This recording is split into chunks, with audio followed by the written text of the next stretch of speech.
One house is a cage, the other is a ghost.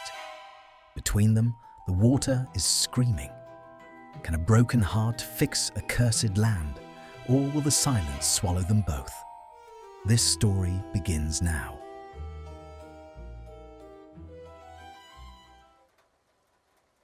The Scottish Highlands did not welcome the broken. They merely offered a vast, unforgiving landscape where the shattered pieces could remain undisturbed. Hermione Granger had chosen the isolated cottage by the Blackwater Loch for its silence. She needed the heavy, damp isolation to quiet the relentless screaming in her memories. Yet, as she stood by the frosted glass of her kitchen window, her fingers pressing into the rough, uneven grain of the windowsill, the silence felt less like peace and more like a heavy, suffocating blanket. Outside, the rain fell in sheets, a ceaseless grey curtain that blurred the boundary between the dark, churning water of the loch and the leaden sky above. The ancient wards surrounding her modest property hummed a low, erratic thrum against her magical core. It was a familiar ache. The dark magic that had been carved into her forearm by Bellatrix Lestrange had left her own magic fractured, prone to sudden, violent tremors. Hermione turned away from the window, pulling the thick wool of her cardigan tighter around her narrow shoulders. She moved toward the small oak table where a stack of ancient, leather-bound tomes sat waiting. She ran a thumb along the edge of an open page. The tooth of old parchment was coarse, dragging slightly against her skin, offering a grounding physical sensation that she desperately craved. But she couldn't focus. The words blurred into meaningless ink. The air in the cottage felt thick, charged with an unnatural atmospheric pressure that made the hairs on the back of her neck stand on end. It wasn't just the storm. It was the presence across the water. Through the veil of mist and rain, barely visible on the opposite shore, stood a towering, oppressive structure of dark stone and wrought iron. The manor had been empty when she arrived 3 weeks ago. It was supposed to remain empty. But 2 nights passed. A single, solitary light had flickered to life in one of the high, arched windows. Hermione didn't need to receive the delayed, apologetic missive from the ministry to know who occupied the cold, hollow halls of that manor. Her magic recognized the shift in the environment before her logic caught up. It was a visceral alignment of opposing forces, a grating, tactile friction in the very air she breathed.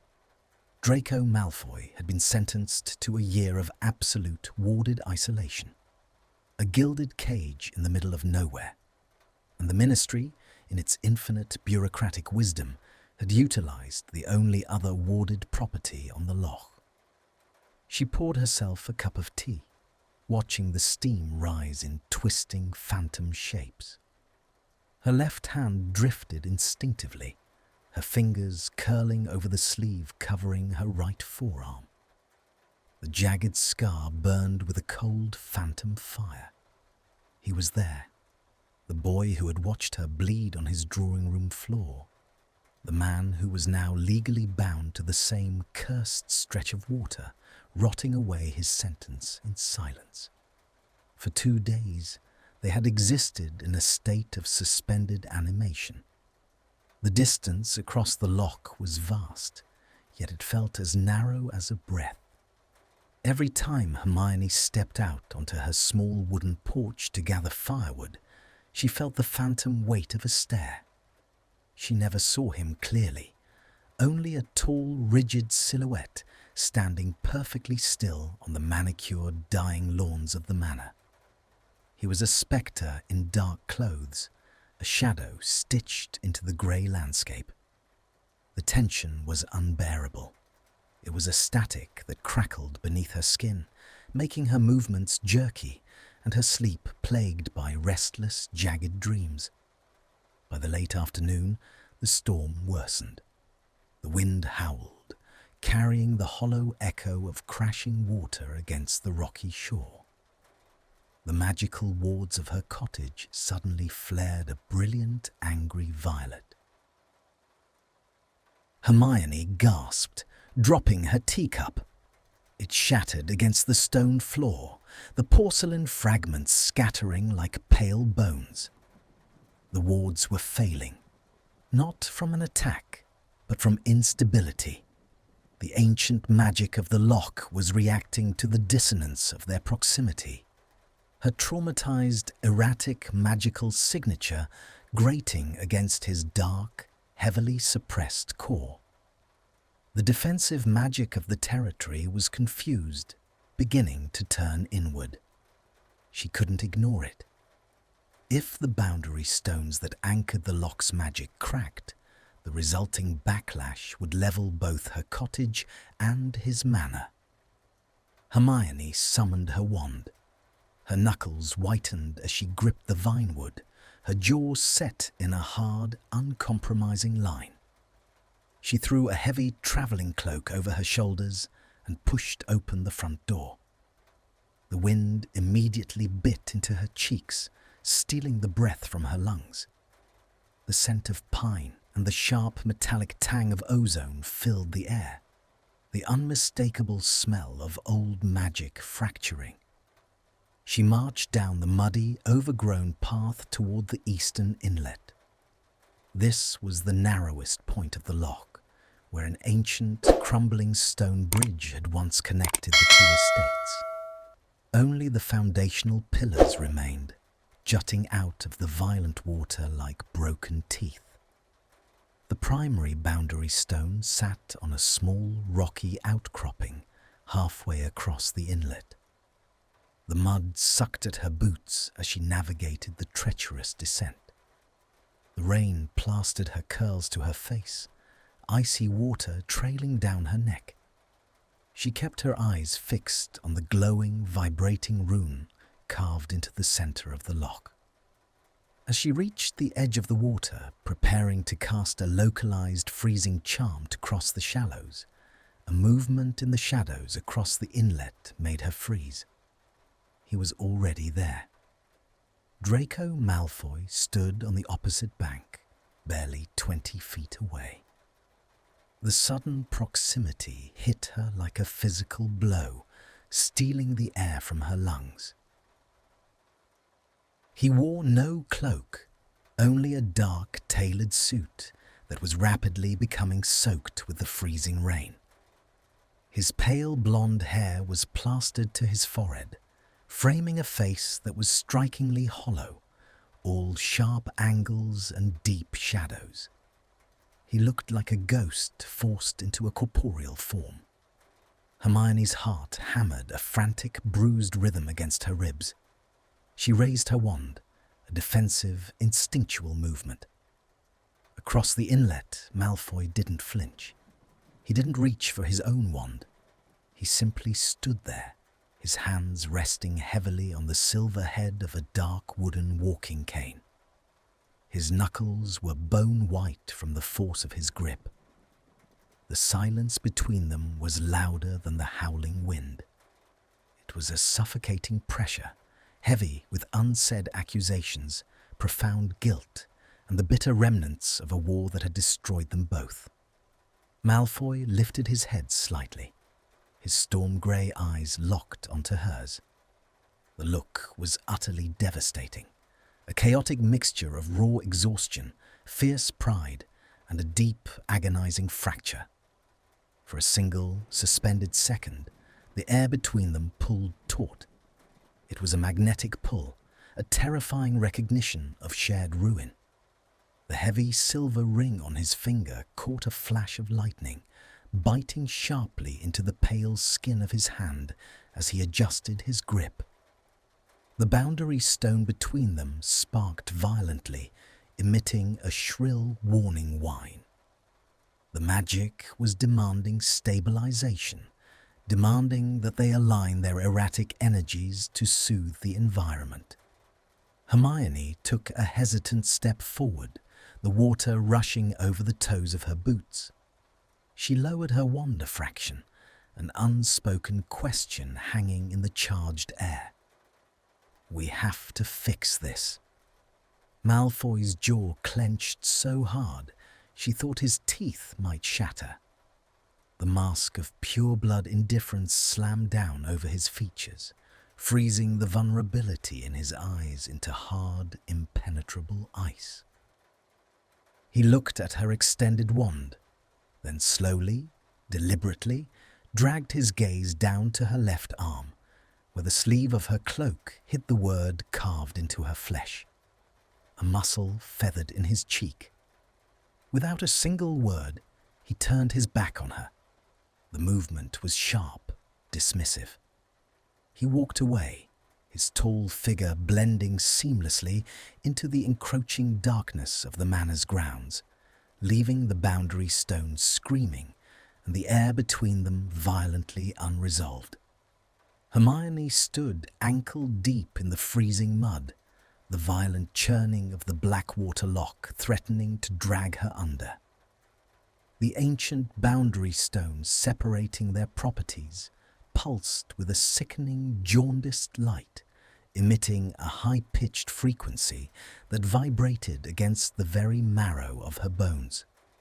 Malfoy's retreating silhouette had vanished into the oppressive shadows of his estate, leaving behind a suffocating atmospheric pressure that made her lungs burn.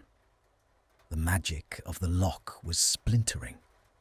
The violet sparks spitting from the runic carving hissed as they hit the driving rain.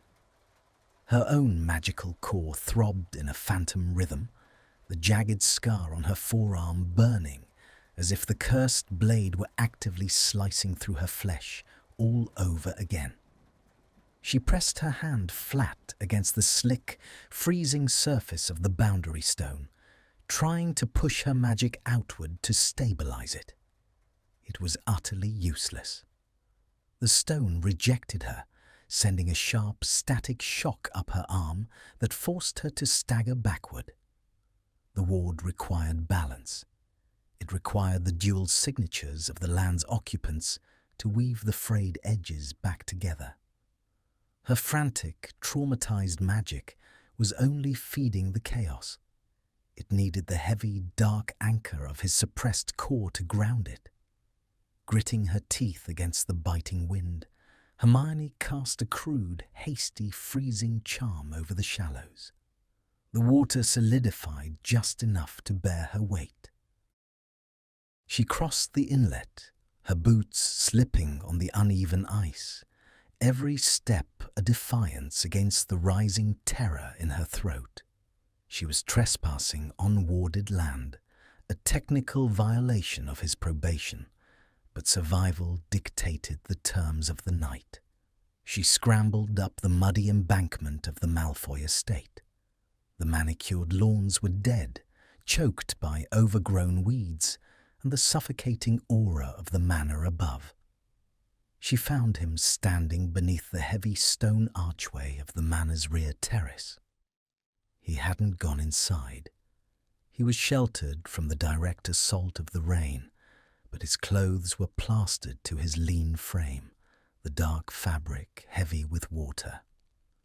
He was staring out at the screaming boundary stone, perfectly motionless, his posture painfully rigid, the hollow echo of her wet boots slapping against the stone steps of his terrace finally made his jaw clench, though he refused to turn his head. "You cannot simply walk away from this," Hermione yelled, her voice tearing out of her throat to compete with the howling wind. "If that stone shatters, the raw magic will tear both the cottage and this manor down to their foundations. We will both burn, Malfoy." He slowly turned his head. The shadows of the archway carved deep, exhausted hollows beneath his cheekbones.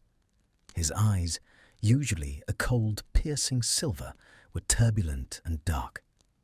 "Then let it burn, Granger," he replied, his voice a low, gravelly rasp that barely carried over the storm, yet struck her with the force of a physical blow.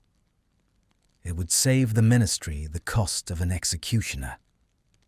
The sheer, bleak apathy in his tone sent a tremor of real panic down her spine.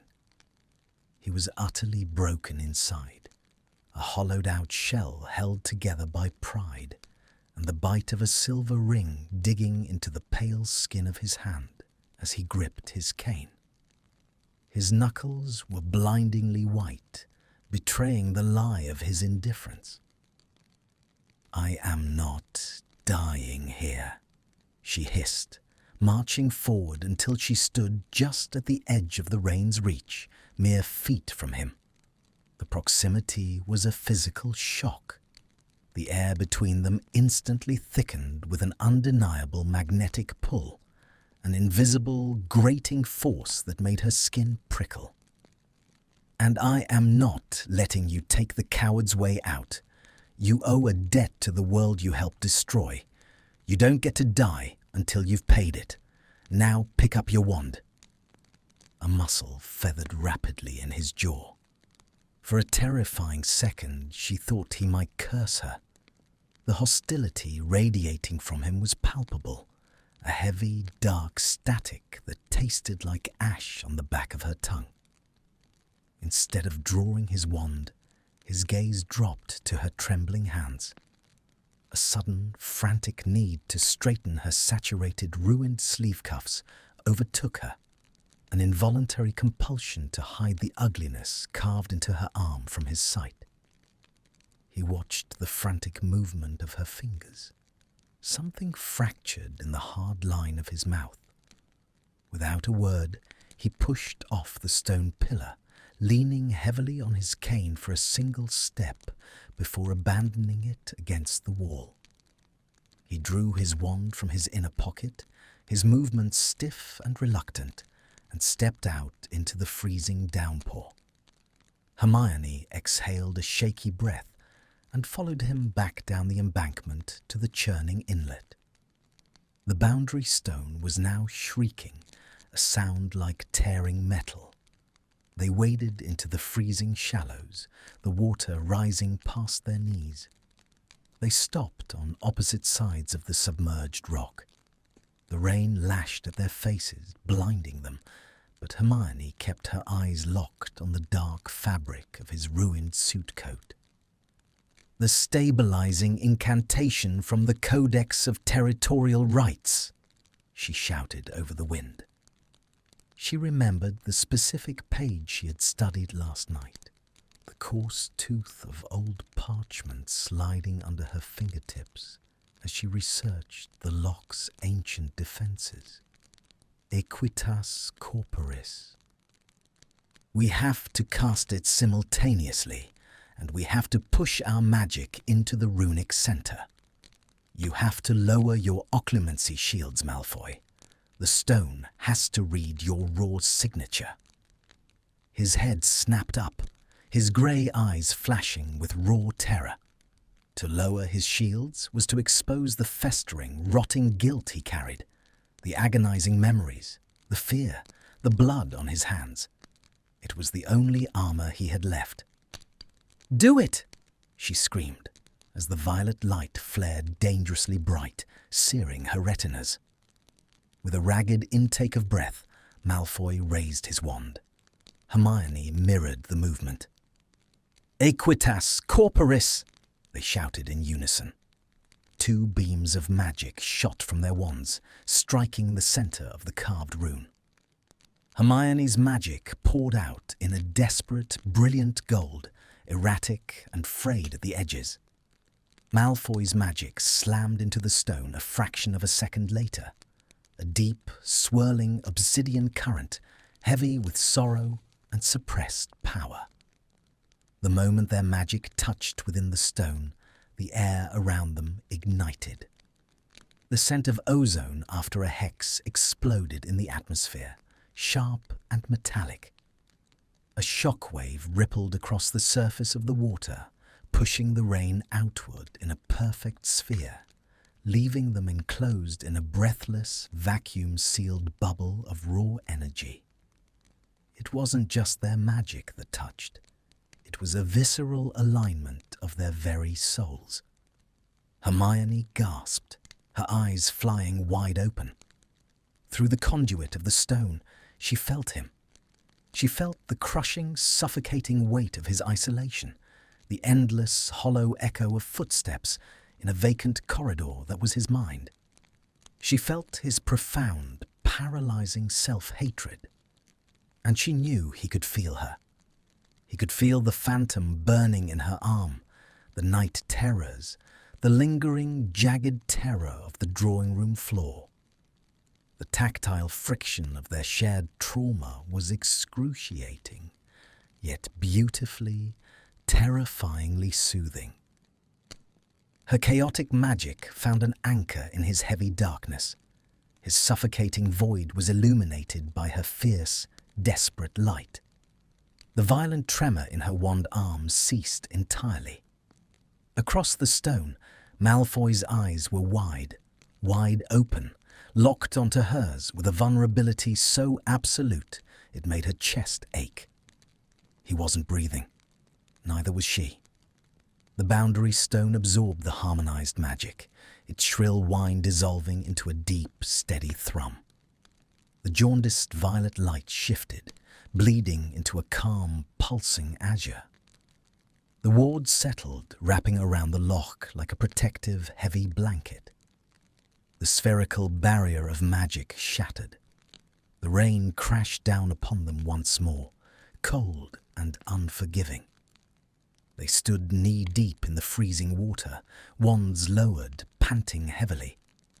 The space between them, previously filled with hostile atmospheric pressure, was now charged with a fragile, agonizing intimacy.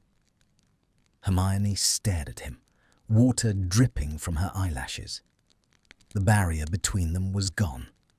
She saw the boy who had been forced into an impossible war, the man who was drowning in the aftermath. She took a half-step forward, an involuntary, instinctual movement. Her hand twitched at her side, wanting to reach across the stone, wanting to offer a physical tether to the man who was staring at her, as if she were a ghost that had suddenly offered him salvation.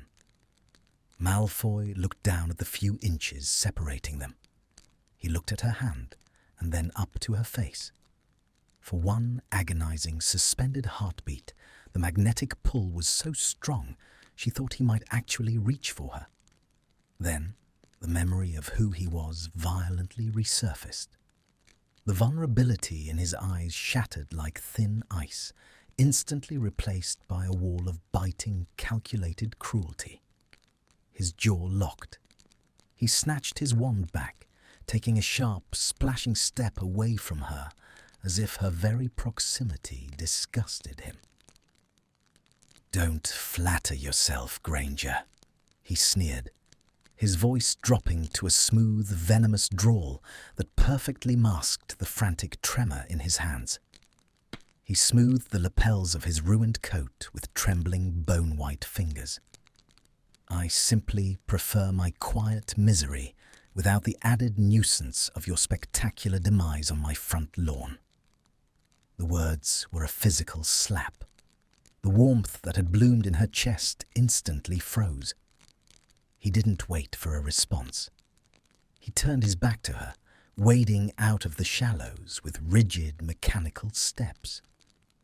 He retrieved his cane from the terrace wall, the hollow thud of the wood against the stone echoing loudly as he walked away.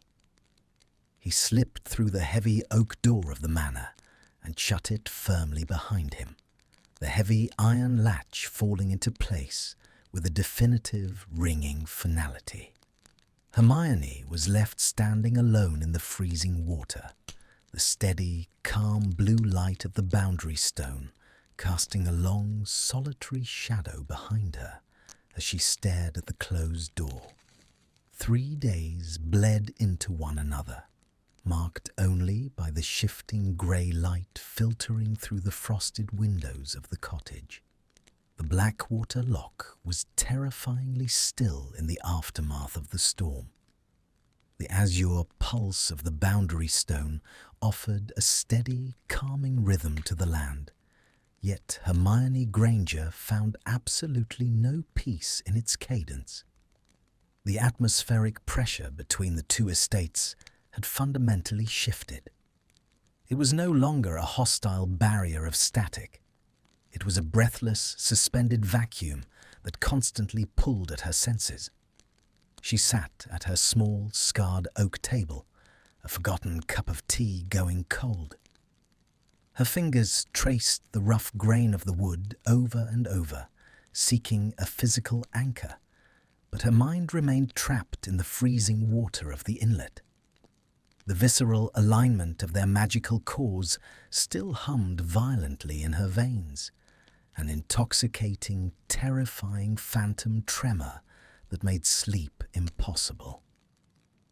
She tried desperately to study, but the tooth of old parchment offered no grounding today. The printed words were meaningless shapes. Every time she closed her eyes, she didn't see Bellatrix's twisted sneer or the blinding flash of dark curses. She saw storm-grey eyes blown wide with an agonizing, naked vulnerability. She had felt him. Through the conduit of the ancient runes, she had felt the crushing, suffocating weight of his isolation. He was drowning just as surely as she was, but he was doing it in a gilded, warded cage, entirely alone, consumed by a silence so heavy it felt like a physical assault. On the evening of the fourth day, that heavy silence shattered. It wasn't an auditory sound that tore through the thick air, but a sudden, violent plunge in the ambient magical temperature. A localized shockwave rattled the porcelain teacups in her cupboards, sending a hairline fracture down her favorite mug. Hermione gasped, clutching her chest as a sharp, agonizing pull tugged directly at her magical core. It was a vacuum, a black hole opening up across the dark water, indiscriminately dragging the surrounding environmental magic into its unstable depths. He was losing control. The unshielded exposure of his heavily suppressed magic during their shared warding ritual had critically fractured whatever brittle barriers he had maintained during his isolation. She didn't pause to analyze the overwhelming compulsion driving her. The frantic need to straighten her sleeve cuffs, a nervous, ingrained habit that usually preceded any interaction with the outside world to ensure her scars were hidden, was entirely forgotten. She simply grabbed her vinewood wand and threw open the heavy front door. The Scottish night was bitterly cold, the sky choked with heavy, bruised clouds. She cast a swift disillusionment charm over herself, a senseless precaution given the absolute isolation of the lock, and hurried across the newly stabilized stone bridge. The magic of the water parted for her smoothly, recognizing the residual signature of her power. The Malfoy Manor loomed above her on the embankment, a monolithic, oppressive shadow against the night. The heavy iron latch of the back terrace door was already unwarded, swinging lazily and groaning in the biting wind. Hermione slipped inside, her wand raised, the tip glowing with a faint, trembling lumos that barely pierced the suffocating gloom. The interior of the estate was an icebox, steeped in profound, undisturbed neglect. Thick canvas dust sheets covered the grand, ornate furniture like pale shrouds. The hollow echo of footsteps in a vacant corridor seemed to mock her intrusion as she navigated the labyrinthine halls of the ground floor. The air here was practically vibrating, thick with a dark, suffocating static that tasted like copper on her tongue.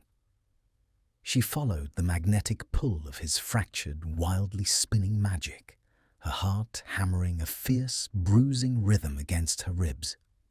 She found him in the vast, cavernous library on the second floor. The grand room was illuminated only by the frantic, dying embers in a massive stone hearth and a few stubbornly flickering wax candles scattered across a sprawling mahogany desk. Draco was on the floor, pressed hard against the base of a towering floor-to-ceiling bookshelf. He was a portrait of pure, agonizing destruction. His hawthorn wand lay abandoned several feet away, rolled into the thick dust. His hands were buried deep in his pale hair, his knuckles so blindingly white they looked ready to pierce through his skin. A low, ragged sound, something caught painfully between a gasp and a suppressed scream, tore from his throat. The air immediately surrounding him was visibly warping, dark tendrils of unspooled, volatile magic lashing out indiscriminately, cracking the heavy glass of the nearby display cabinets with sharp, violent snaps. Hermione froze in the arched doorway, the jarring impact of seeing him so utterly broken, rooting her boots to the floorboards. He was enduring a severe magical backlash, his core actively turning inward, attempting to consume itself in a chaotic bid to reinstate his occlumency shields. If he didn't anchor the raw power soon, the implosion would stop his heart. "Malfoy," she breathed, stepping over the threshold into the freezing room. His head snapped up. His eyes were unseeing, dilated and completely submerged in a haze of panic and pain. The exact moment she crossed the boundary into the room, his wild magic registered her presence as an invasive threat. A heavy, dark wave of raw energy surged toward her, a purely defensive reflex born of deeply ingrained survival instincts. She deliberately did not raise a shield. Raising a shield would only escalate the friction and feed his panic. Instead, she dropped to her knees, the rough wood snagging her jeans as she slid across the dusty floorboards until she was mere inches from his trembling form. He violently flinched, attempting to drag himself further backward, but the unyielding oak of the bookshelf offered absolutely no escape. "Get out!" he choked out, his voice a raw, scraping rasp. He turned his face away, his jaw clamped shut in a desperate, agonizing bid to maintain the shattered remnants of his dignity. "You are spiraling," Hermione said softly, her voice steady and commanding despite the frantic tremor vibrating through her own hands. "Your core is trying to violently reassert the suppression barriers we broke at the lake. You need to let it ground. Look at me."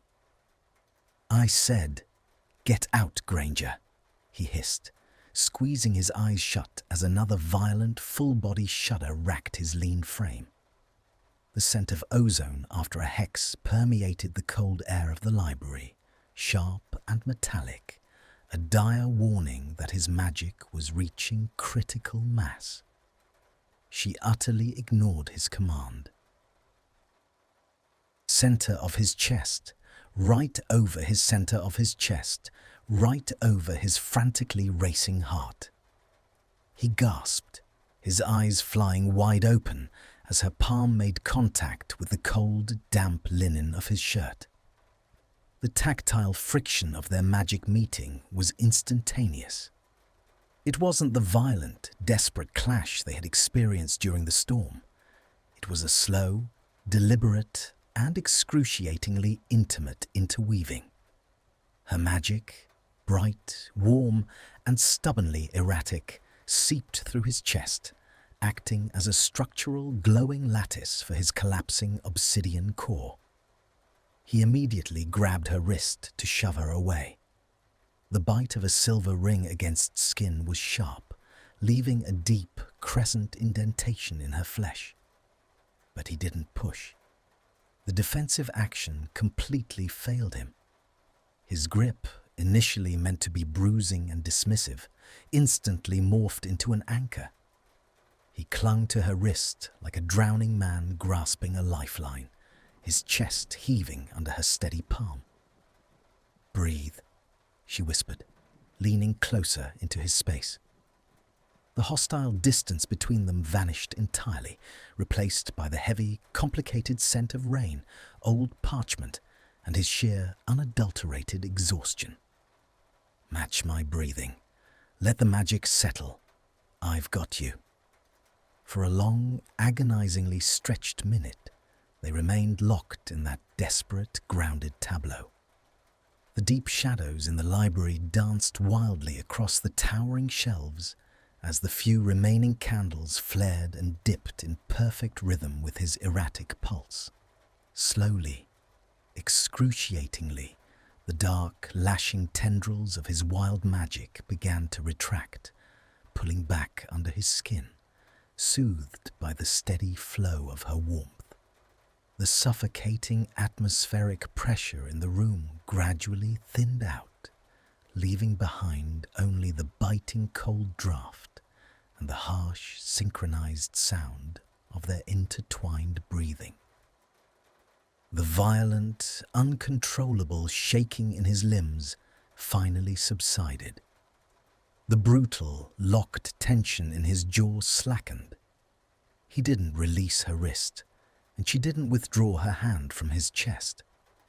The profound silence that settled over them now was entirely different from the hostile, brooding quiet that normally separated them across the lock. It was incredibly fragile, stripped entirely bare of all pretenses and biting insults. Draco slowly, hesitantly lifted his gaze from the base of her throat up to her brown eyes. The impenetrable mask of pure-blood indifference was completely gone, washed away by the physical toll of the backlash. He looked exhausted, defeated, and devastatingly young. His thumb, resting lightly against the inside of her wrist, ghosted over her pulse point. It was an almost imperceptible movement, a tiny, subconscious validation to assure himself that she was actually real, that she was truly there, anchoring him. Hermione felt a sudden, terrifying warmth bloom in the center of her chest, a stark contrast to the freezing room. The magnetic pull between them was no longer an abstract concept. It was a physical, undeniable reality, rooted deeply in the small space between their touching skin. She looked down at his pale hand gripping hers, noting the faint, thin silver scars that traced across his own prominent knuckles. He carried just as many silent ghosts as she did. He followed her gaze downward. Slowly, his silver eyes drifted down to her left arm, resting at her side. The heavy woolen sleeve of her jumper had ridden up during her rush across the room, fully exposing the jagged red letters carved so violently into her flesh. He didn't sneer. He didn't look away in calculated disgust or feigned apathy. A muscle feathered rapidly in his cheek, and a profound, silent grief darkened his eyes. His guilt was a heavy, suffocating cloak, manifesting not in dramatic words, but in the utter, rigid stillness of his posture and the shallow, painful hitch of his breath as he stared at the physical ruin his aunt had created on the floor of his own home. He swallowed hard, opening his mouth, the line of his throat working as if fighting a desperate battle to form a single word. A fracture in his armor, a quiet apology, a terrifying concession. But before the sound could even leave his lips, a sharp, piercing chime violently shattered the intimate silence of the library. It was the manor's perimeter wards. The shrill, unnatural sound completely severed the fragile warmth blooming in the room. An official ministry owl had just crossed the property boundary, carrying the weight of the outside world directly into their isolated sanctuary. Instantly, the atmosphere corrupted. Draco's entire body went rigid beneath her palm. The raw vulnerability in his eyes snapped completely shut, instantly freezing over into a wall of absolute terrified ice. He released her wrist, as if her touch had suddenly scorched him to the bone, scrambling backward until his broad shoulders hit the heavy wood of the bookshelf with a dull, hollow thud, leaving the space between them completely, agonizingly barren. The shrill, unnatural chime of the manor's perimeter wards severed the heavy, intimate silence of the library with the violence of a physical blow. Instantly, the atmosphere corrupted. The fragile warmth that had bloomed in the space between them vanished, sucked into a sudden, suffocating vacuum. Draco's entire body went rigid beneath her palm. The raw, open vulnerability in his silver eyes, the quiet, devastating grief that had just stared down at her scarred arm, snapped shut. It was replaced in a fraction of a second by a wall of absolute, terrified ice. He tore his hand away from her wrist as if her skin had suddenly turned to molten lead, scrambling backward until his broad shoulders struck the heavy, dark wood of the bookshelf with a dull, hollow thud. The sudden withdrawal left Hermione kneeling on the dusty floorboards, her hand still hovering in the freezing air where his chest had been seconds before. A sharp tremor ran down her fingers. The magnetic pull that had so viscerally aligned their magic only moments ago snapped, leaving behind a jarring, painful static that made her lungs burn. A heavy, frantic tapping echoed from the far end of the cavernous room. Through the gloom, beyond the dying embers of the hearth, a large ministry barn owl was throwing itself against the high arched glass of the window, its wet wings plastered to the panes by the driving storm. Draco pushed himself up the length of the bookshelf. His movements were incredibly stiff, the violent shaking in his limbs barely suppressed by sheer, desperate force of will. He didn't look at the window. He looked down at her, his jaw locked so tightly the bones stood out in sharp, stark relief beneath his pale skin. The impenetrable mask of the Malfoy heir was back, meticulously reconstructed, hiding the broken, chaotic magic that she knew was still bleeding out just beneath the surface. "How remarkably efficient," he drawled. His voice was a low, scraping rasp, completely stripped of the quiet desperation it had held minutes prior. It dripped with a slow, calculated venom designed to maim. They don't even wait for the corpse to cool before demanding a progress report, do they? Hermione slowly lowered her hand, the cold draft of the room biting into her skin. The transition was so abrupt, so brutally complete, that for a second she couldn't process the accusation. "What are you talking about?" she breathed, pushing herself up to stand. Out a harsh, hollow sound that was devoid. Out a harsh, hollow sound that was devoid of any actual amusement. He reached out with a trembling hand, gripping the edge of the mahogany desk to steady himself, though he masked the necessity of the movement by casually adjusting the ruined cuff of his linen shirt. "Don't insult my intelligence, Granger. It's tedious. You feel a fluctuation in the local magic. You cross the boundary lines, and suddenly an official owl arrives." His eyes narrowed into twin chips of freezing flint. "Did your handler ask you to evaluate my sanity?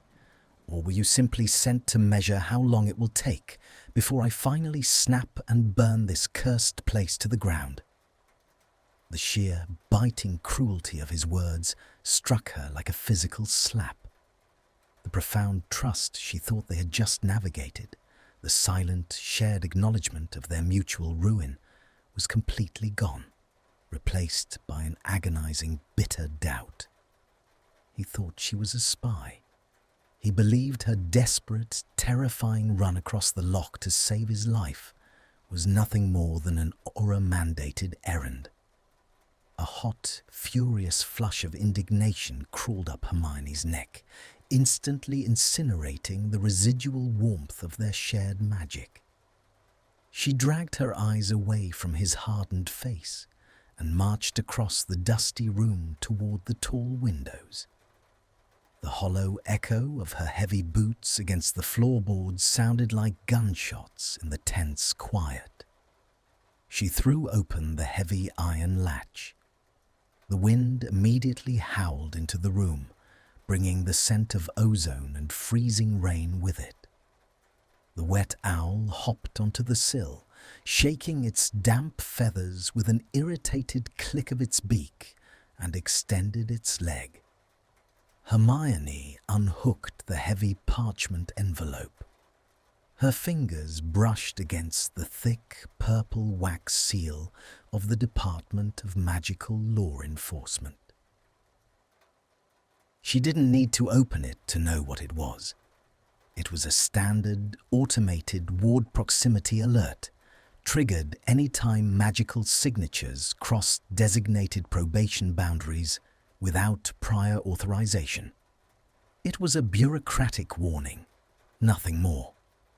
But as she turned back to face the room, the parchment clutched in her hand, she saw the way Draco's eyes fixated on the purple crest. The muscle in his cheek feathered rapidly.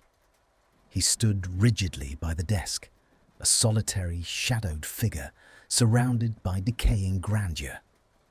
Despite the venom in his voice, his physical tells betrayed a profound, suffocating terror. He was cornered.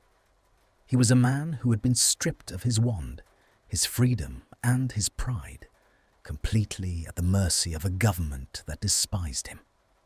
And in his terrified, fractured mind, her presence was just another mechanism of his punishment. "It's an automated ward alert," Hermione said, her voice dropping into a flat, defensive monotone. She tightened her grip on the envelope, the tooth of the old parchment digging sharply into her palm. "Because I crossed the property line to stop your core from imploding." "How fiercely noble of you," Draco sneered, his lip curling in a perfect, arrogant imitation of the boy who had tormented her in the corridors of Hogwarts. He pushed off the desk, taking a slow, menacing step toward her, though the slight drag of his right leg betrayed his absolute exhaustion. "St. Granger, always compelled to rush in and play the saviour for the wretched beasts. Did it stroke your Gryffindor complex? Reaching into the dark to pity the poor, broken Death Eater?"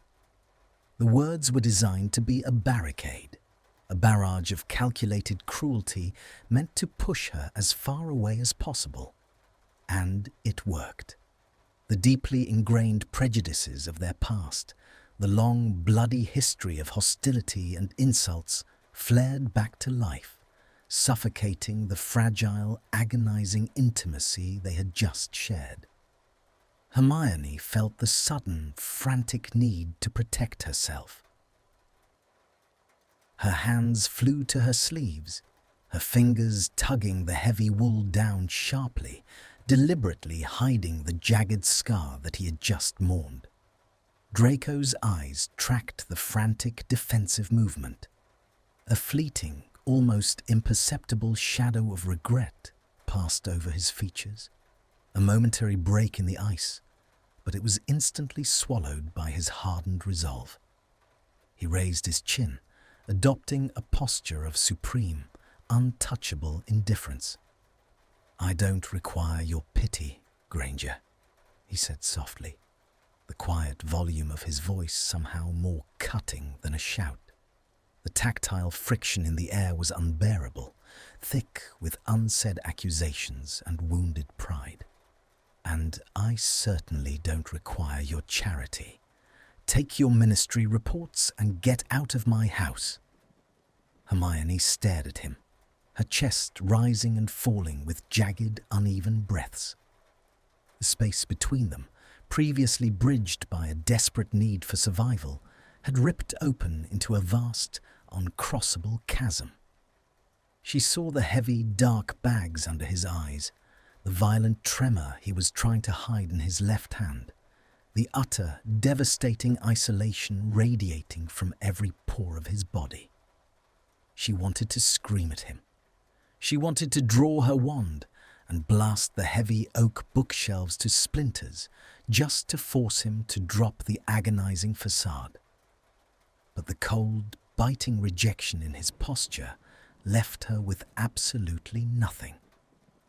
"You're right, Malfoy," Hermione whispered, her voice trembling with a mixture of profound exhaustion and deep, bitter hurt. She walked forward, closing the distance just enough to slam the heavy ministry envelope onto the edge of his mahogany desk. The sound cracked through the quiet room. "You don't need my pity. You're doing a spectacular job of drowning all on your own." She didn't wait to see the impact of her words. She turned sharply on her heel, her heavy cloak billowing out behind her, and walked out of the library. She navigated the labyrinthine, suffocating darkness of the vacant corridors blindly, the atmospheric pressure of the estate pressing down on her shoulders like physical weights. She pushed through the heavy terrace door and stepped back out into the freezing, driving rain of the Scottish Highlands. The biting wind immediately stole her breath, but it was a welcome relief from the toxic, heavy air of the manor. As she marched back down the muddy embankment toward the churning, dark water of the loch, Hermione did not look back. She crossed the ancient stone bridge, the azure light of the boundary stone casting long, distorted shadows across the violent water. The physical distance between the two houses was re-established, but the emotional chasm was now infinitely wider, filled with the agonizing, cold static of a trust fundamentally broken. The air around the Blackwater Loch had solidified into a bitter, biting frost. The driving rain of the previous days had transformed into a relentless, sweeping sleet, encasing the ancient boundary stone in a thick, cloudy shell of ice. The azure light pulsing from the runic center was now muffled, a dim, submerged heartbeat beneath the frozen surface of the water. Inside her cottage, Hermione Granger paced the length of her small kitchen, the heavy wool of her socks dragging against the wooden floorboards. For 48 hours, she had watched the towering, oppressive chimneys of the Malfoy estate through the frost-webbed glass of her window. Not a single wisp of smoke had disturbed the leaden sky. The manor had become a monolithic tomb. The silence stretching across the ice was no longer a hostile barrier. It was a loud, frantic alarm ringing violently in her ears. The atmospheric pressure between their two isolated worlds had grown unbearable, thick with a dark, suffocating static. She could still feel the phantom weight of his racing heart beneath her palm, the visceral alignment of their magic when she had anchored him in the library. He had brutally severed that connection, throwing her ministry status in her face like a shield. But the memory of his raw, naked terror completely eclipsed his biting insults. He was punishing himself. A sharp, jagged tremor of pure frustration ran down her spine. Hermione grabbed a heavy canvas satchel from the table, her movements jerky and entirely driven by a boiling, furious panic. She shoved 3 jars of preserved stews, a bundle of dried dittany, and half a dozen heavy wax candles into the bag. She was not going to sit in her warm cottage and politely wait for the ministry to retrieve a frozen corpse from the opposite shore, just because Draco Malfoy's pride demanded he suffer alone. She threw her heavy travelling cloak over her shoulders and stepped out into the brutal Scottish morning. The wind shrieked, slicing through her clothes instantly. She crossed the frozen inlet, her boots slipping on the treacherous, uneven ice where the ancient bridge used to be. The physical cold was absolute, but the fiery indignation burning in her chest kept her moving forward. She did not bother with the terrace door this time. She marched up the grand, sweeping stone steps of the manor's main entrance. The massive oak double doors were unwarded, a terrifying testament to his complete apathy. She pushed them open. The heavy iron hinges groaned in protest, a harsh, grating sound that shattered the profound stillness of the foyer. The temperature inside the manor was somehow worse than the gale outside. The cold here was stagnant, trapped within the high stone walls, preserving the thick dust and the heavy, rotting velvet of the heavy drapes. The hollow echo of her footsteps in the vacant corridor sounded aggressively loud as she moved toward the east wing. She found him in the formal drawing room. The sheer size of the room made the freezing temperature feel even more oppressive. The massive, ornate marble fireplace was completely empty, swept clean of even the faintest trace of ash. Draco was sitting in a high-backed leather armchair near the frosted windows. He was swallowed by a heavy, dark winter cloak, his knees drawn up slightly, his silver eyes fixed blankly on the frozen expanse of the loch outside. His skin was translucent, entirely devoid of colour, and his lips held a faint, dangerous tinge of blue. He didn't move when she crossed the threshold. He didn't even blink. "Are you actively trying to die?"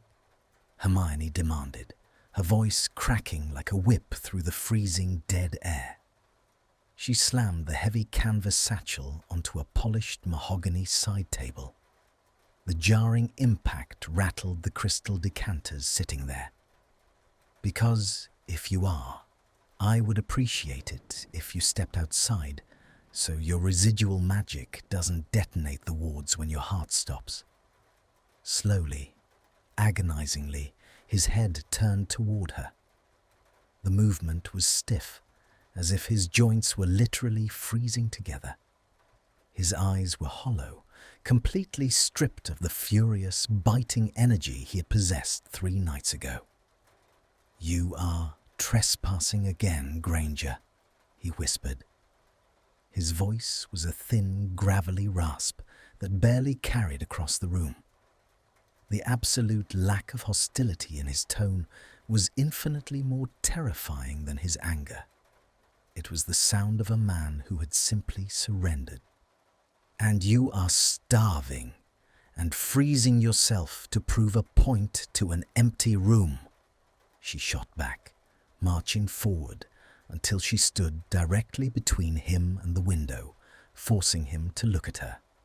The space between them instantly charged with an undeniable magnetic pull, a heavy, grating friction that made the hairs on her arms stand up.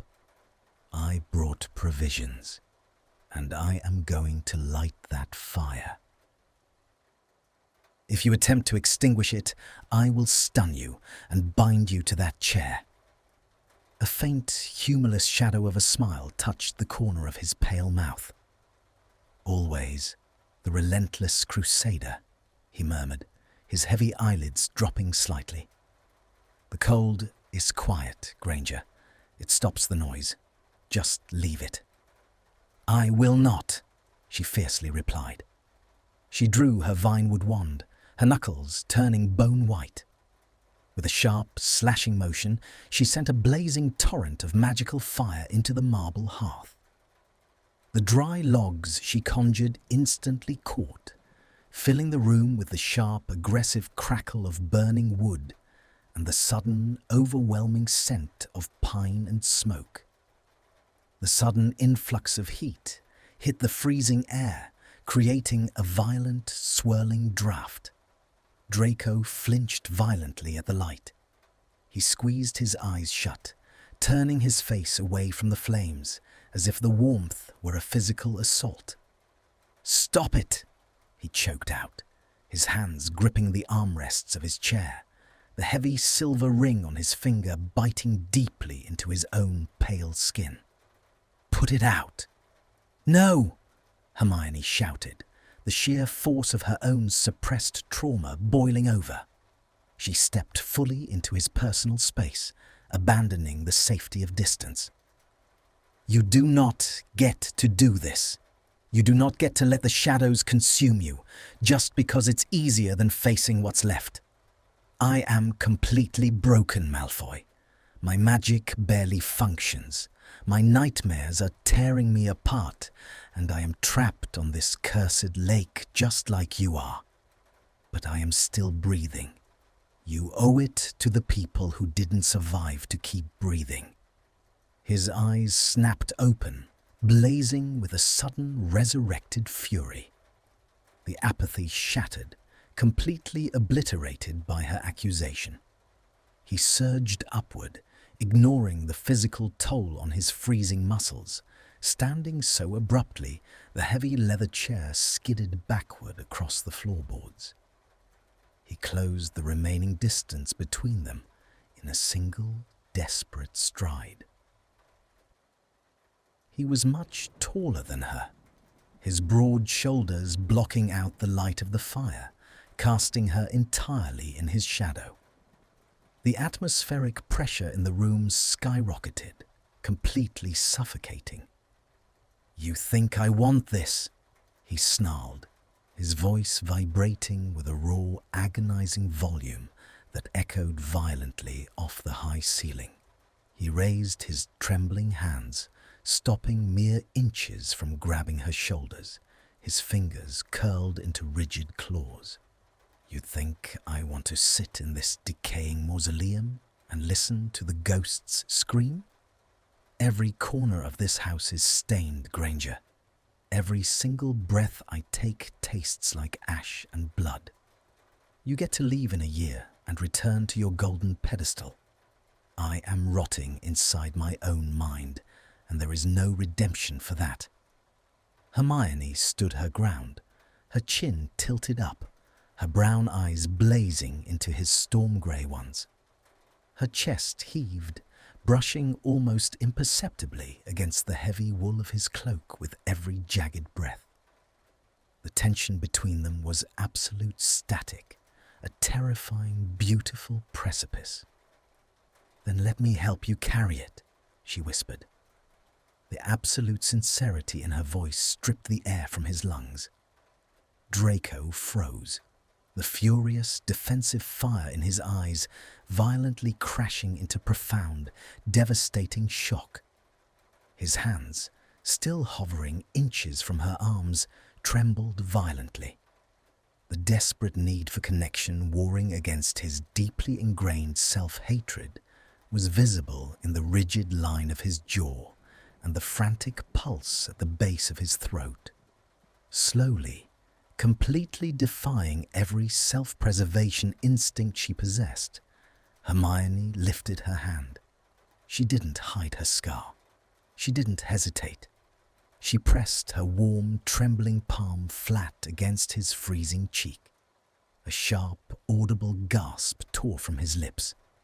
The moment her skin touched his, the crushing, defensive walls he had rebuilt shattered into dust. He didn't push her away. Instead, A violently suppressed sob wrecked his chest, and he leaned his absolute crushing weight into her touch. He closed his eyes, his forehead dropping forward until it rested heavily against her shoulder. Hermione's breath hitched.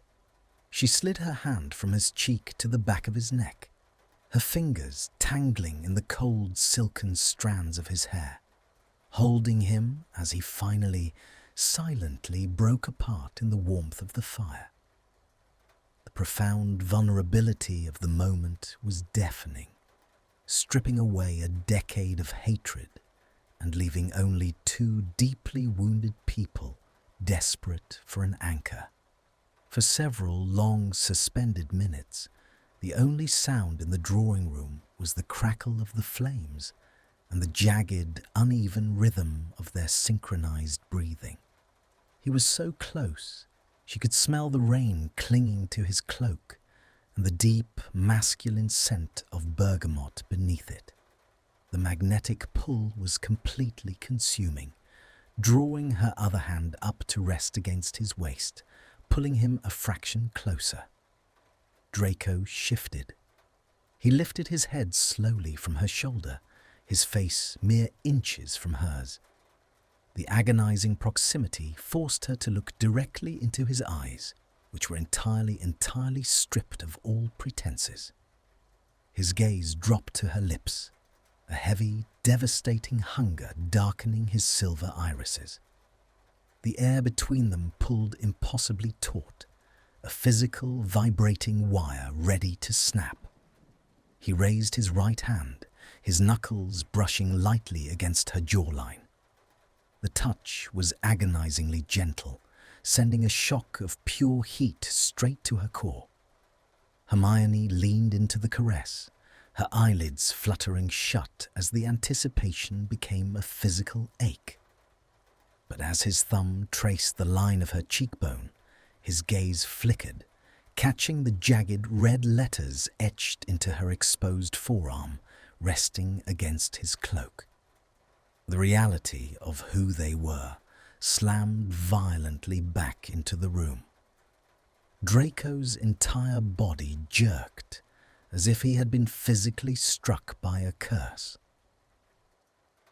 The terrifying intimacy evaporated in a split second. He tore himself away from her grasp, stumbling backward with a look of pure, unadulterated horror on his face. He stared at his own trembling hands, then at her, his eyes wide with the realization of how close he had just come to tainting her all over again. "I can't," he choked out, his voice utterly destroyed, backing away into the freezing shadows of the room, leaving Hermione standing entirely alone in front of the blazing fire, her hands still raised in the empty space between them. The drawing room was a battlefield of shadows, illuminated only by the aggressive orange flickers of the fire Hermione had forced into existence. The sudden withdrawal of his heat left her skin prickling with a sharp, artificial cold. Draco had backed into the far corner of the room, his tall frame nearly swallowed by the heavy velvet drapes that smelled of decades of stagnant dust. He looked at his own hands as if they were stained with fresh blood, his breathing coming in shallow, jagged hitches that rattled in the vast empty space. "I can't," he repeated, the words barely a whisper, a broken, serrated edge of a voice. "Granger, look at what I am. Look at where we are." Hermione didn't move. She stood by the hearth, the warmth of the flames mocking the sudden hollow ache in her chest. The magnetic pull that had drawn them together moments ago hadn't vanished. It had morphed into a painful, tactile friction, a tension so thick it felt like walking through deep water. She didn't hide her arm this time. She let the sleeve of her jumper stay pushed up, the jagged red mudblood carving exposed to the firelight. "I am looking, Draco," she said, her voice steady despite the frantic thrumming of her pulse. It was the first time she had used his name, and the sound of it seemed to vibrate against the crystal decanters on the sideboard. I see a man who is choosing to drown because he thinks the water is cleaner than the air. I see someone so terrified of his own shadow that he's forgotten the sun exists. He flinched at his name, his head snapping up. The silver of his eyes was turbulent, a chaotic storm of self-loathing and a desperate, starving need that he was trying to crush with the sheer weight of his will. "It isn't about the sun," he hissed, taking a step forward, then instantly checking himself, his boots scuffing harshly against the floorboards. "It's about the rot. It's in the stone of this house. It's in my blood. Every time I look at you, I see the price of my silence. I see the drawing room floor. I see you screaming." He choked on the last word, his jaw locking so tight the muscle feathered violently in his cheek. The atmospheric pressure in the room shifted again, becoming heavy and metallic. "Then stop looking at the past and look at me," Hermione countered, her voice rising with a fierce, stubborn light. She crossed the distance between them, ignoring the way he shrunk back into the shadows. She stopped just outside his reach, her shadow merging with his on the peeling wallpaper. "I am not a ghost, and I am not a victim for you to use as a penance. I am a woman who is cold and tired and standing right in front of you." The silence that followed was excruciating. It was a breathless vacuum, a suspended moment where the world seemed to narrow down to the scent of wood smoke and the sharp, rhythmic ticking of a grandfather clock in the hall. Draco's gaze dropped to her lips, then flickered back to her eyes. The internal conflict was a physical thing, a tremor in his hands that he couldn't suppress. He reached out, his fingers hovering inches from her face, the bite of his silver ring catching the distant firelight. He looked like he was fighting a physical barrier, an invisible wall of his own making. "You should hate me," he whispered, his voice cracking. "It would be so much easier if you just hated me." "I tried," she admitted, a small, sad smile touching her mouth. "I tried for 7 years. It didn't stick." That admission seemed to break the final tether of his restraint. With a low, guttural sound that was half groan and half sob, Draco closed the gap. He didn't grab her. He collided with her, his hands tangling in her hair with a desperate, frantic energy. He buried his face in the crook of her neck, his body shaking with the force of his suppressed emotions. Hermione wrapped her arms around his waist, pulling him flush against her. The tactile alignment was staggering. The cold of his cloak, the heat of his skin, the smell of rain and bergamot. It all rushed over her in a tidal wave. She felt his heart hammering against her ribs, a wild, trapped bird seeking escape. "Stay," she whispered into his hair. "Just for tonight. Don't let the silence back in." He pulled back just enough to look at her, his hands framing her face, his thumbs brushing over her cheekbones with a reverence that made her breath hitch. The air between them was static, charged with a magnetic pull so strong it was dizzying.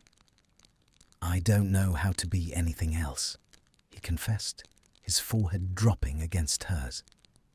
"I don't know how to exist without the armor." "We'll learn," she promised. But even as the words left her lips, the fragile peace was shattered. A sudden, violent flare of violet light erupted from the windows, illuminating the room in a sickly, artificial glare. The boundary stone at the lock was screaming again. The ministry wards weren't just alerting them to a crossing, they were collapsing. The instability of the Highland magic, fed by the turbulent emotional states of the two powerful wizards on its shores, had reached a breaking point. The ground beneath the manor groaned, a deep tectonic rumble that shook the crystal chandeliers until they chimed like funeral bells. Draco tore himself away, his eyes wide with a different kind of terror. "The wards?" he gasped, reaching for his wand on the side table. "They're turning inward." "The ministry. They didn't just ward the property, Granger. They tied the wards to my life force.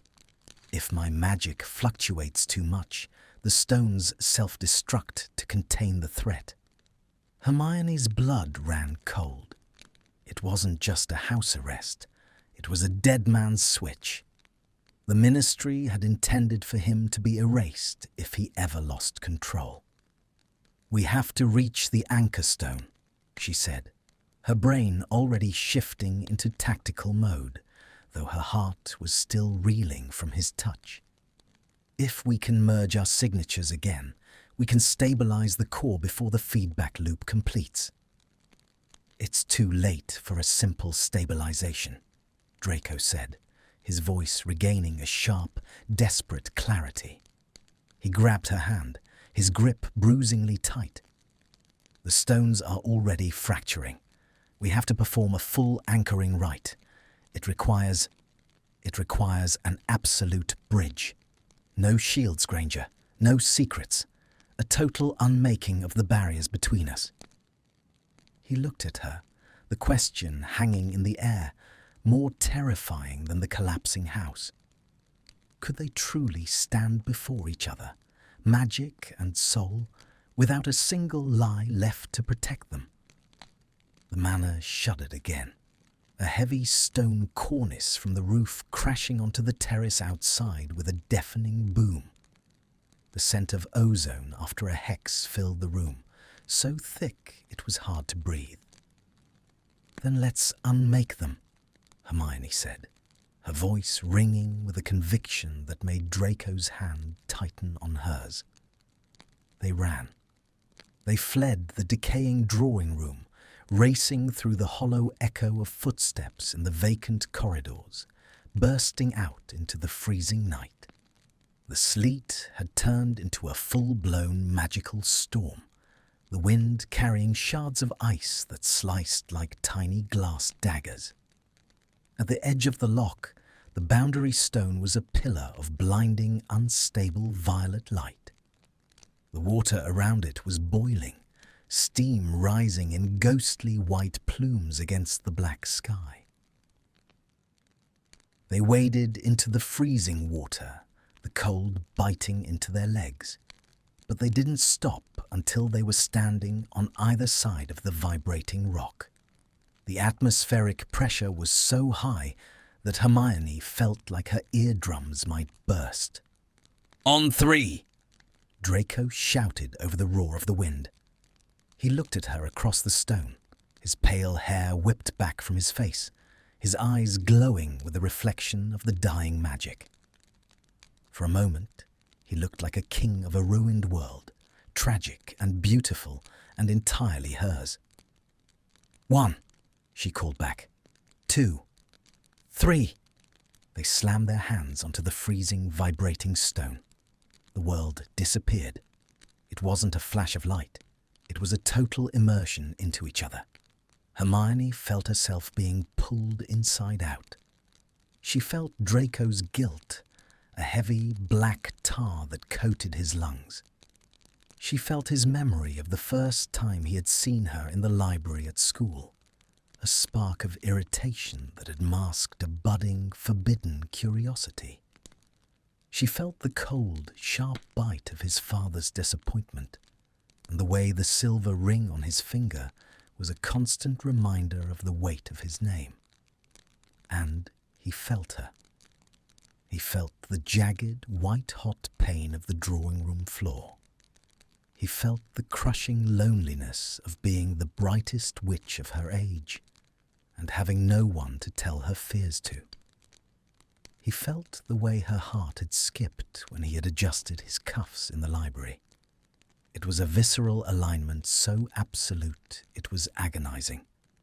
Every secret, every doubt, every hidden warmth was laid bare. There was no "can't stand it" left, only the raw magnetic pull of two halves of a shattered whole finally clicking into place. The violet light turned to a pure, blinding white. The screaming of the stone reached a crescendo, a single, perfect note that seemed to hold the entire world in place. And then, silence. The storm vanished. The wind died down to a whisper. The water stilled, becoming a perfect, dark mirror for the stars that were beginning to peek through the breaking clouds. They stood in the shallows, their hands still pressed to the stone, which was now glowing with a soft, steady azure light. The wards were no longer a cage. They were a shield, woven together by the threads of their combined lives. Hermione let out a long, shuddering breath, her knees buckling. Draco caught her before she hit the water, pulling her into his arms. They were both soaked to the bone, shivering violently, but as he held her against his chest, the cold didn't seem to matter. He pulled back just an inch, his eyes searching hers. There were no masks left. The ice was gone, replaced by a vulnerability so deep it was frightening. "I saw everything," he whispered, his voice trembling. "I know," she replied, reaching up to brush a wet strand of hair from his forehead. "So did I." The tension between them was no longer a conflict. It was a bridge. Draco looked down at her lips, and this time he didn't look away. He didn't think of the rot or the guilt. He only thought of the woman in his arms. Slowly, tentatively, he leaned down. When his lips finally touched hers, it wasn't a collision. It was a surrender. It tasted of salt, rain, and the first true breath of air either of them had taken in years. It was a soft, desperate press of skin against skin, a seal on the promise they had made in the dark. He pulled back, his thumb tracing the line of her jaw, his eyes wet with a relief so profound it broke her heart. "Hermione," he breathed, the name a prayer. But as he leaned in to kiss her again, more deeply this time, a sharp, cold voice cut through the stillness of the night. "Well, well, it seems the rehabilitation process is more intimate than the ministry anticipated." They both froze. Standing on the shore, illuminated by the azure glow of the loch, was a tall figure in the heavy crimson robes of the Aura office, his wand levelled directly at Draco's chest. The intrusion was a jagged blade of reality cutting through the fragile, shimmering silence of the loch. Draco's body went rigid, his hands sliding from Hermione's face to her shoulders in a protective, instinctive jerk. The warmth of their kiss was still a ghost on her lips, a phantom heat that felt like a betrayal in the presence of the man standing on the shore. The Auror was someone Hermione recognized. Thickness, a distant relative of the former minister, a man whose career was built on the meticulous, cold enforcement of post-war retribution. He didn't move, his wand steady, the tip glowing with a low, threatening amber light. Behind him, the shadows of two more figures emerged from the tree line, their crimson robes stark against the silver-grey mist of the highlands. "Stepping off property is a violation, Malfoy," Thickness drawled, his voice carrying clearly across the still water. "Engaging in unauthorized magical fusion with a ministry-affiliated civilian? That's a one-way ticket to a permanent cell in Azkaban. Step away from her. Now. Draco didn't move. If anything, he pulled Hermione closer, his chest heaving against her back.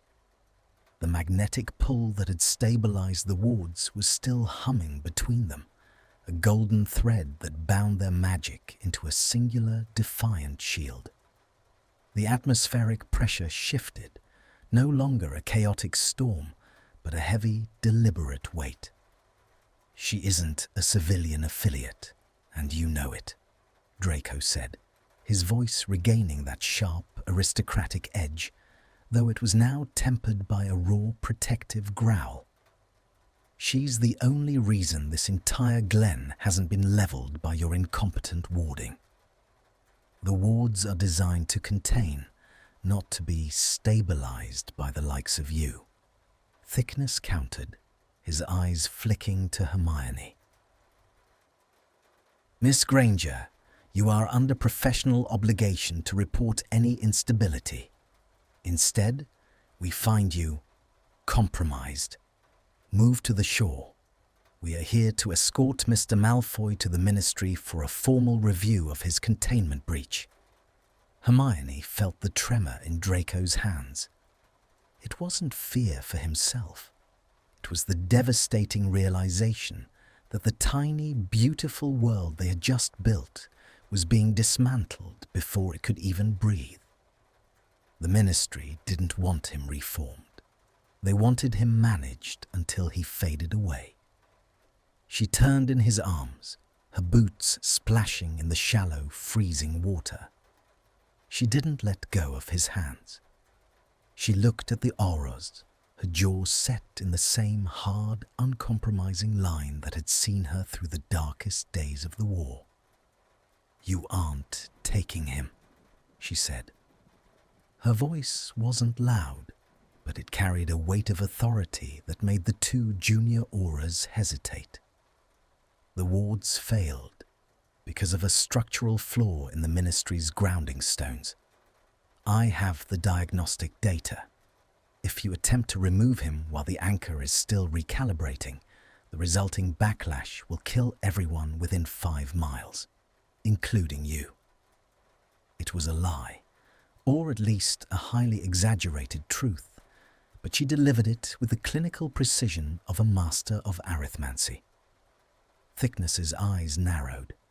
He looked at the boundary stone, which was still pulsing with that calm, steady azure light. The magic felt different now. It didn't feel like a cage. It felt like a living thing. "You're protecting him," Thicknesses sneered, his wand lowering just an inch. The brightest witch of her age, reduced to a common sympathizer for a marked criminal. How the prophet will love this. "I am protecting the integrity of the law," Hermione snapped, stepping forward, dragging Draco with her toward the bank. "And if you want to make this a scandal, I suggest you consider how the public will react when they find out the Ministry installed a lethal dead man's switch in a residential area without notifying the neighbors. I'm sure the Wizengamot would find the containment ethics fascinating." The silence that followed was a different kind of tension. It was the sound of a bureaucrat calculating the cost of a PR disaster. Thicknesser looked at the two of them, soaked, shivering, and hopelessly entwined. He saw the way Draco's thumb was tracing the line of Hermione's knuckles, a gesture of such unconscious intimacy that it spoke volumes more than any confession. "We will stay until the morning to verify the stabilization," Thickness finally said, his voice tight with suppressed loathing. "If those stones so much as flicker, Malfoy, I won't wait for a trial. Miss Granger, I expect a full written report on my desk by noon tomorrow. Do not think your reputation will save him if this happens again." He turned on his heel, signaling the other auras to set up a perimeter camp at the edge of the woods. They weren't leaving, but they weren't attacking. Hermione let out a breath she felt she'd been holding since the storm began. Her knees finally gave out, and she slumped against Draco, who caught her with a choked, ragged sound. They waded back to the dry land of the manor's bank, their movements slow and heavy with exhaustion. The walk back to the manor was a blurred sequence of shadows and biting cold. They didn't speak. The presence of the auras in the woods was a heavy, dark cloud, a reminder that their isolation was a lie. They were never truly alone. Inside the drawing room, the fire Hermione had started was still burning, a low, comforting orange glow that bathed the room in warmth. Draco led her to the leather armchair, practically forcing her into it. He began to strip off his heavy, wet cloak, his movements mechanical and stiff. "You shouldn't have done that," he said, his back to her. His voice was hollow, the steel of his defiance replaced by a crushing, familiar weight. "You just put your entire career on the line for a man who is legally a ghost. They'll never let you hear the end of it." Hermione reached out, grabbing the hem of his damp shirt and pulling him toward her. "My career is built on doing what is right, Draco, not what is easy. And leaving you to rot in a self-destructing cage isn't right." He turned to look at her, and the expression on his face was so devastated it made her heart ache. He dropped to his knees in front of her chair, his hands resting on her lap. The silver of his eyes was wet, the firelight reflecting in them like burning embers. "I have nothing to give you," he whispered. "I am a prisoner in a house that hates me. I have no name, no wand, and no future. Why are you still here?" Hermione leaned forward, her fingers cupping his jaw, tilting his face up so he had no choice but to see her. "Because, for the first time in 3 years, I don't feel like I'm drowning. When our magic touched, when you kissed me, the noise in my head finally stopped. You gave me silence, Draco. Do you have any idea how precious that is?" He let out a broken, shuddering sob, burying his face in her lap. His shoulders shook with the force of his release, years of terror, guilt, and isolation finally pouring out of him. Hermione held him, her fingers stroking his hair, her own tears silent and warm as they fell onto his neck. They stayed like that for a long time, the only sound the crackle of the wood and the distant, rhythmic pulse of the stabilized lock.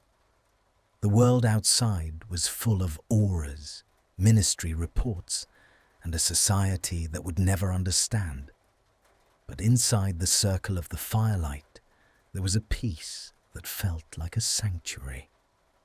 Eventually, Draco lifted his head. He looked exhausted, his skin pale and his eyes red-rimmed, but the frantic, jagged edge of his magic had smoothed into something calm and deep.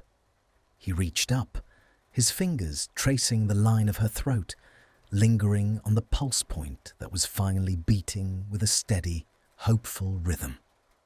"I love you," he whispered, the words sounding foreign and terrifying on his tongue, yet undeniably true. "I think I've been loving you since the day you punched me in the face, and I was too much of a coward to realize it."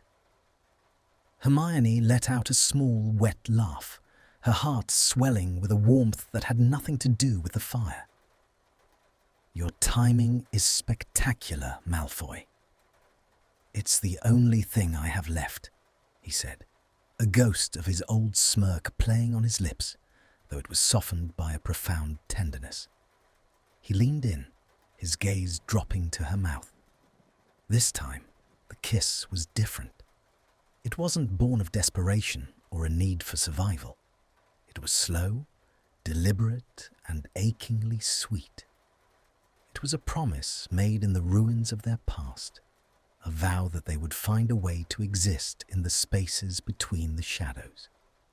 He pulled back, his forehead resting against hers, his eyes searching hers with a desperate, beautiful intensity. The air between them was no longer a vacuum.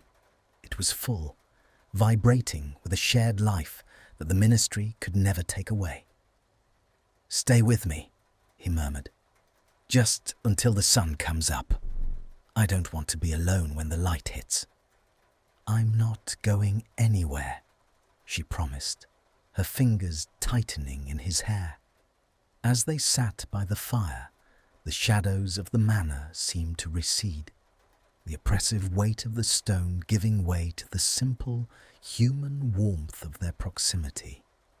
The lock outside was still, the azure light of the boundary stone a beacon in the darkness, a reminder that even the most fractured things can be held together if the anchor is strong enough. But as the first faint hint of grey began to touch the horizon, a sharp metallic clatter echoed from the hallway outside. Draco froze, his hand tightening on Hermione's. The heavy iron latch of the drawing room door began to turn, slowly and deliberately, as if someone, or something, was testing the strength of the room's remaining wards. The metallic screech of the latch was a cold splash of reality, instantly freezing the warmth in Hermione's veins. Draco reacted with the honed, twitchy survival instinct of a man who had spent his adolescence expecting a death sentence at every meal. He vaulted to his feet, shielding her with his body, his empty hand clawing instinctively for a wand that wasn't there. The heavy oak door didn't burst open. Instead, it swung inward with a slow, agonizing deliberation that suggested an intruder who felt no need for haste. Standing in the threshold was not Thicknesser nor an assassin, but a house elf. He was ancient, even by elven standards. His skin hung in grey, translucent folds like wet parchment, and his large, bloodshot eyes were clouded with cataracts. He wasn't wearing the traditional tea towel or a pillowcase. He was draped in a meticulously clean, albeit tattered, black velvet waistcoat embroidered with the Malfoy crest. In his spindly, trembling fingers, he clutched a heavy silver tray bearing a single crystalline vial of a deep, swirling indigo potion and a tattered, wax-sealed scroll. "Mippy," Draco exhaled, the name sounding like a prayer and a curse. The rigid tension in his shoulders didn't vanish, but it shifted into a profound, weary confusion. "I told you to stay in the cellar. I told you to remain hidden until the ministry left." The elf bowed so low, his long, pointed nose brushed the dusty floorboards. "Mippy hears the master's command, but Mippy hears the stone cry louder." The creature squeaked, his voice like the rustle of dead leaves. "The boundary stone has been tasted by a stranger. The blood of the land has been mixed. Mippy must bring the consanguinitas." Hermione stood up, moving to Draco's side. The magnetic pull between them was still there, a low hum in the air, but the elf's presence introduced a new, jarring frequency. "The consanguinitas? Draco, what is he talking about?" Draco's face had gone a shade of white that bordered on porcelain. He stared at the indigo potion as if it were a coiled viper. "It's an old rite, pre-statute. It's a soul-binding contract tied to the land's titles. My grandfather used it to seal the estate against the ministry during the Grindelwald era." He looked at her, his silver eyes wide with a terrifying realization. "Hermione, When we anchored the stone, we didn't just stabilize the magic. We performed the first half of a blood-binding ritual. The stone didn't just read your signature, it accepted you as a co-owner of the Malfoy line. The room seemed to tilt. The consanguinitas wasn't just a stabilization, it was a permanent magical tether.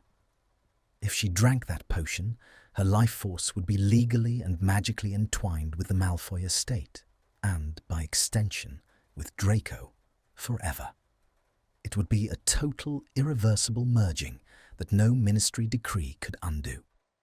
"If the mistress drinks," Mippy whispered, his milky eyes fixing on Hermione with a strange, desperate reverence. "The ministry cannot take the master. The land will recognize its queen. The wards will become a fortress that no red robe can breach without the mistress's command." The gravity of the choice crashed down on her. Outside, the grey light of dawn was beginning to illuminate the crimson robes of the auras, waiting to dismantle Draco's life.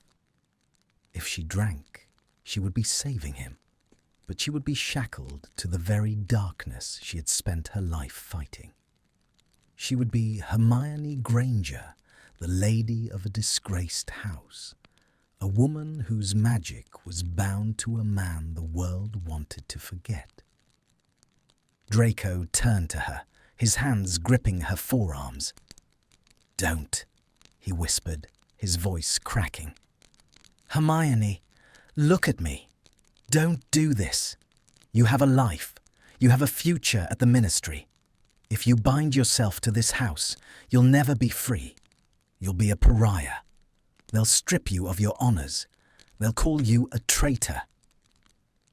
"I've already been called worse by better people than Thicknessy," she replied, her voice surprisingly steady. She looked at the vial, then back at him. "Is this why the stone screamed? Because it was waiting for a choice?" "It was waiting for a sacrifice," Draco said, his eyes wet. "But it doesn't have to be yours." Hermione reached out, her fingers brushing the cool glass of the vial on the tray. The indigo liquid pulsed in time with the azure light of the loch outside. She could feel the atmospheric pressure in the room rising again, the magic of the manor itself holding its breath, waiting for the verdict. She thought of the silence they had shared. She thought of the way his magic had anchored her own, turning her chaotic, traumatized sparks into a steady, brilliant flame.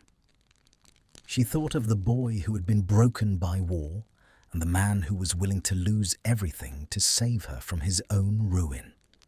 "I'm not a victim, Draco," she said, her brown eyes locking onto his with a fierce, uncompromising clarity. "And I'm not a savior. I'm just a woman who has found the only person in the world who understands the noise in my head." Without another word, she snatched the vial from the tray. "Hermione, no!" Draco lunged for her hand, but she was faster. She uncorked the vial and swallowed the indigo potion in one long, burning gulp. The effect was instantaneous and violent. It felt like liquid lightning racing through her veins. Hermione's head snapped back. A silent scream caught in her throat as her magical core was forcibly expanded, stretched, and rewritten. She felt the heavy, ancient weight of the Malfoy Manor slam into her consciousness, the memories of 1,000 years of pride, blood, and sorrow. She felt the loch, the trees, the very stones beneath her feet becoming an extension of her own nervous system. But most of all, she felt Draco. The tether between them, previously a thin golden thread, exploded into a massive, shimmering web of light. Their souls didn't just touch, they fused. She saw the entirety of his existence, and he saw hers, a blinding kaleidoscope of shared pain and nascent hope. The drawing room windows shattered outward, not from a curse, but from the sheer, overwhelming surge of power. A shockwave of pure white magic rippled out from the manor, racing across the lawn, hitting the ministry perimeter like a tidal wave. Outside, Thickness and his auras were thrown backward, their shields vaporizing instantly. The crimson robes were scrambled like ants as the very earth beneath them rejected their presence. The boundary stone at the loch erupted in a pillar of brilliant, blinding azure light that touched the clouds, sealing the glen in a dome of ancient, untouchable sovereignty. Inside the room, the dust settled slowly. Hermione collapsed, her breath coming in ragged gasps. Draco was on the floor beside her, his arms wrapped around her, his own magic vibrating in perfect, terrifying harmony with hers. The silence that followed wasn't the hollow quiet of before. It was a living, breathing peace. The ministry could scream at the gates. They could write their articles and issue their warrants, but they could no longer enter. The Blackwater Loch had its masters, and the consanguinitas was a law older than the ministry itself. Draco pulled back, his face wet with tears, his silver eyes searching hers. "What have you done?" he whispered, though the horror in his voice was now underscored by a profound, agonizing gratitude. Hermione reached up, her fingers tracing the line of his jaw. She felt the manor around them, steady and strong. She felt the loch, calm and deep, and she felt the man in her arms, no longer a prisoner, but a part of her very soul. "I chose," she said, a small, weary smile touching her lips. "I chose the silence." As the sun finally broke over the highland peaks, bathing the room in a soft, golden light, the two of them sat amidst the ruins of the drawing room. The world outside was changed, and their lives were forever altered. But for the first time since the war had ended, the atmospheric pressure was perfect. They were Hermione and Draco, the lady and the lord of the Blackwater, and they had all the time in the world to learn how to live in the light. The dawn did not bring the soft, golden light of a romantic resolution. It brought the harsh, metallic glare of ministry reinforcements. By 8 o'clock, the tree lines surrounding the Blackwater Loch crawled with crimson robes. Thickness had not retreated. He had escalated. He had summoned the Shield Breakers, a specialized unit of the Department of Magical Law Enforcement, trained to dismantle ancient fortifications with brutal, industrialized efficiency. Inside the manor, the atmospheric pressure was no longer an external weight. It was a physical pulse beneath Hermione's skin. The consanguinita's rite had effectively turned her nervous system into a map of the estate. She could feel the friction of the aura's heavy boots against the damp earth a mile away. She could feel the scream of the grass as the ministry set up heavy, iron-bound suppression pylons. Most of all, she could feel Draco. His magic was no longer a separate, turbulent current. It was the bedrock beneath her own, a deep, obsidian anchor that kept her from spinning out into the sensory overload of being awake to the land. "They're starting," Draco whispered. He stood by the shattered drawing room window, his hand gripping the frame so hard the old wood groaned. He looked haggard, the silver of his eyes clouded with a desperate, protective terror. "Hermione! The pylons! They're designed to drain the ambient magic until the stone fractures. If the stone fractures while you're bound to it." "I know," she interrupted, her voice surprisingly calm. She walked toward him, her movements fluid and grounded. The raw, jagged sparks that usually accompanied her spellcasting had smoothed into a steady, brilliant glow. But they're operating on the assumption that the stone is a passive object. They don't understand that the rot is gone. We aren't just defending a house, Draco. We're defending a living circuit.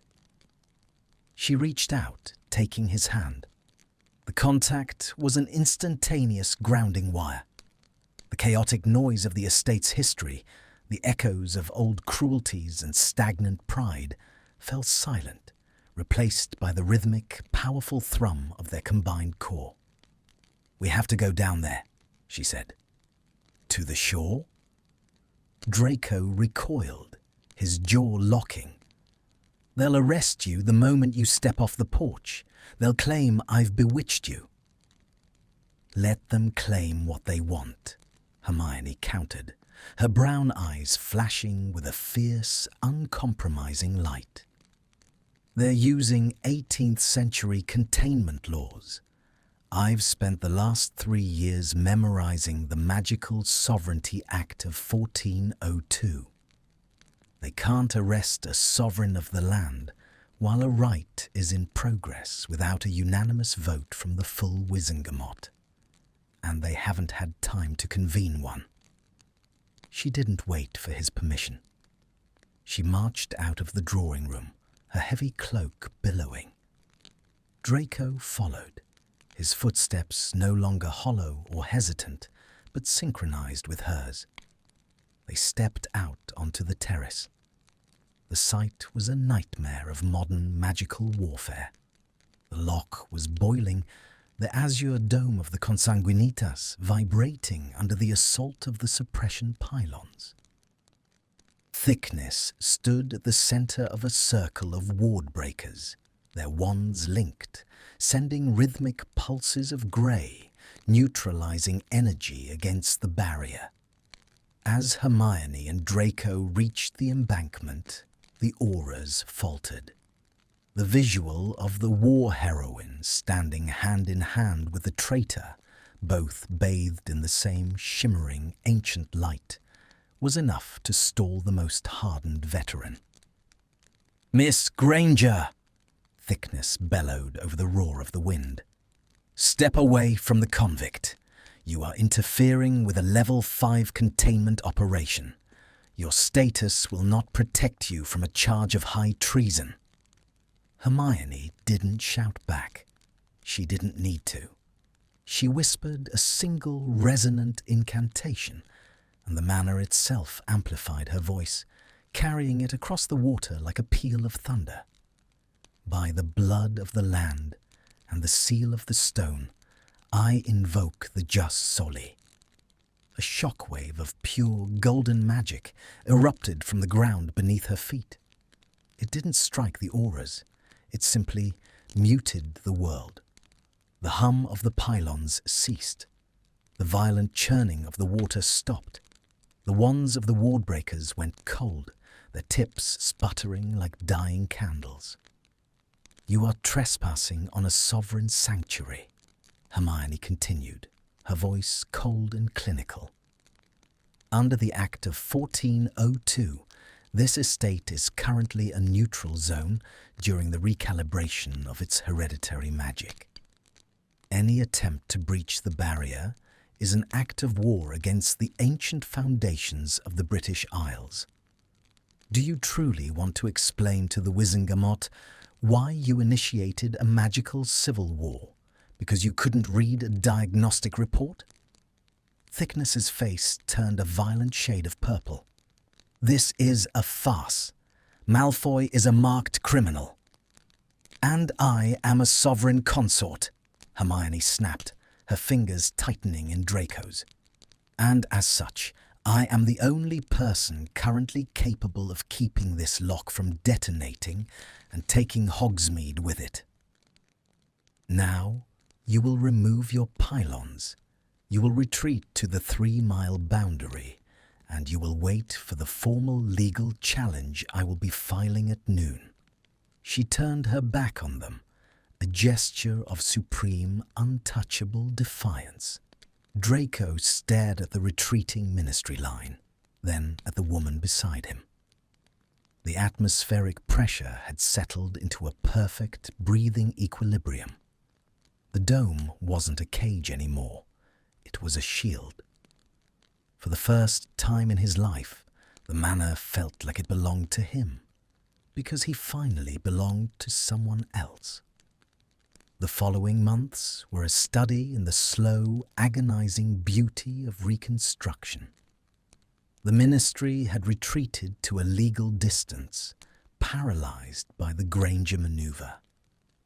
They couldn't enter without risking a magical catastrophe, and they couldn't arrest her without a public relations suicide. But the real battle was happening inside the walls of the manor. "It's too quiet," Draco remarked one afternoon.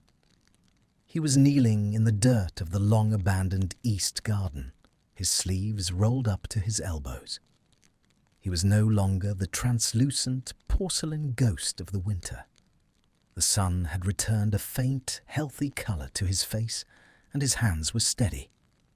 Hermione sat nearby, surrounded by stacks of ancient, dusty ledgers. "It's not quiet, Draco. It's peaceful.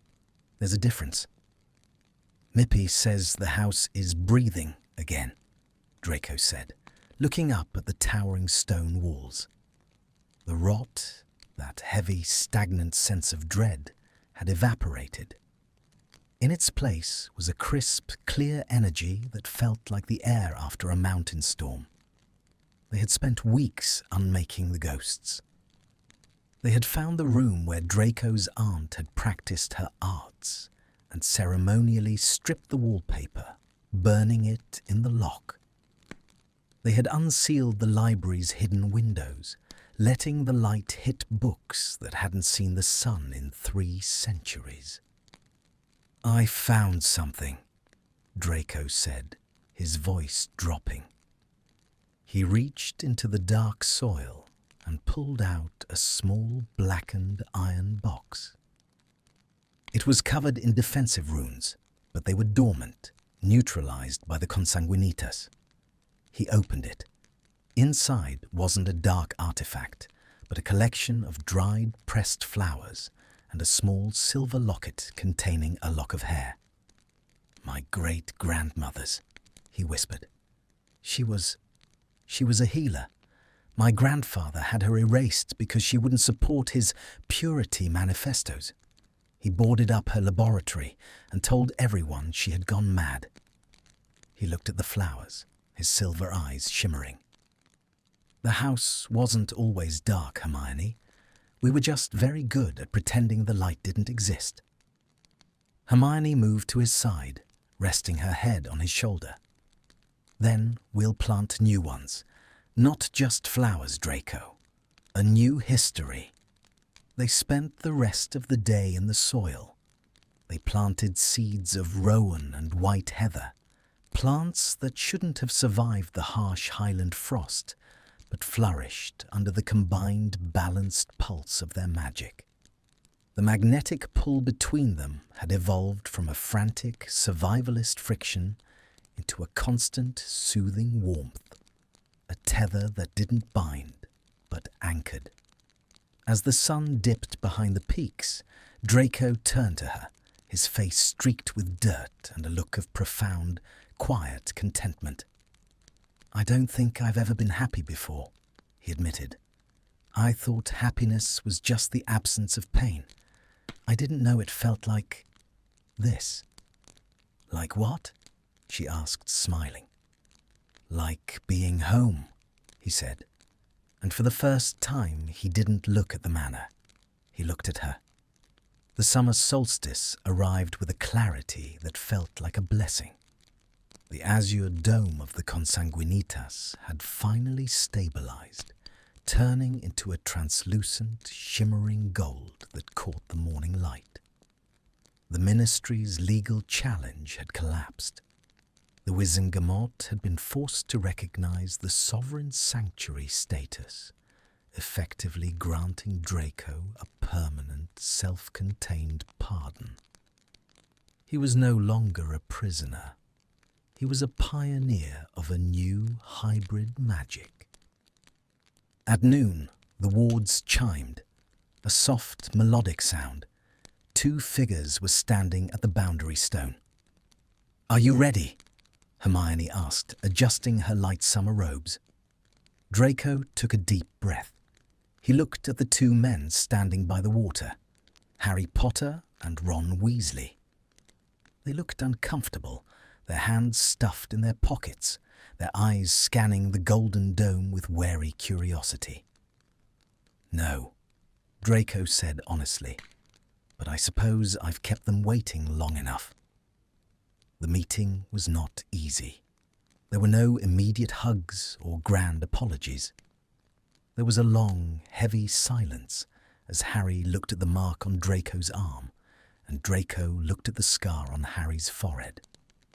But as they sat on the terrace, drinking tea brewed by a jubilant Mippy, the ice began to crack. Ron, who had spent the first 20 minutes staring at the loch, finally turned to Hermione. "You look different, Hermione. Not just the magic. You look like you're finally sleeping." "I am," she said, her hand finding Draco's under the table. Harry looked at their joined hands, his expression softening into a reluctant, quiet respect. He saw the way Draco looked at her, not with the obsession of a dark wizard, but with the quiet, devastating devotion of a man who had been saved and knew exactly what it had cost. "The Ministry is still going to be a nightmare, you know," Harry said, a ghost of a grin appearing. "They're already drafting the Granger Law to make sure no one else can do this." "Let them," Hermione laughed. "I have all the books I need right here." As the guests departed and the sun began to set, Draco led Hermione down to the water's edge. The loch was a sheet of gold reflecting the sky. He reached into his robes and pulled out a long, slender object wrapped in silk. "I made this for you," he said, his voice trembling slightly.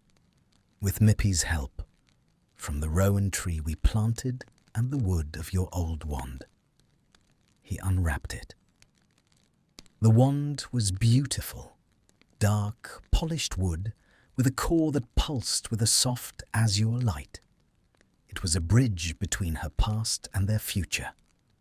Hermione took it, and as her fingers closed around the handle, a shower of golden sparks erupted into the air, merging with the solstice sunset. "It's perfect," she whispered.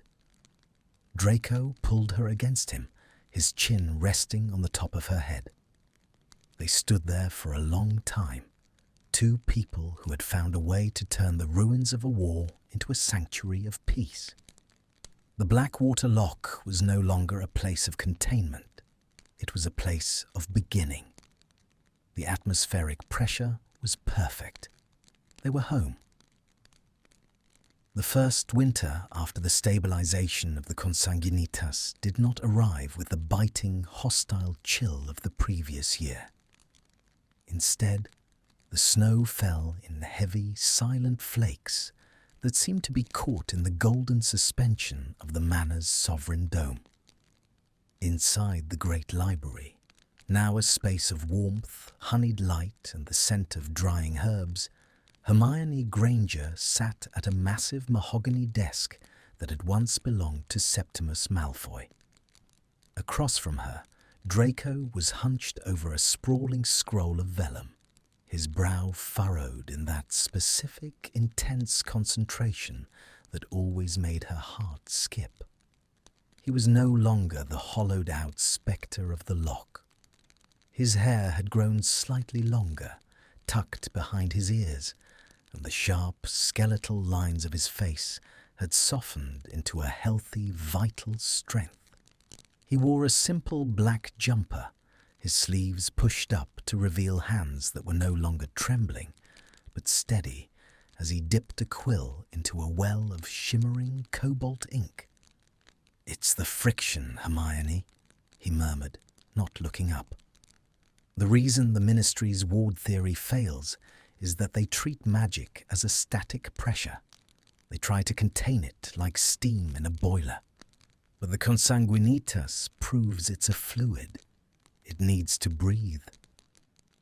It needs a secondary anchor to circulate." "A binary core," Hermione added, her own quills scratching rhythmically against her parchment.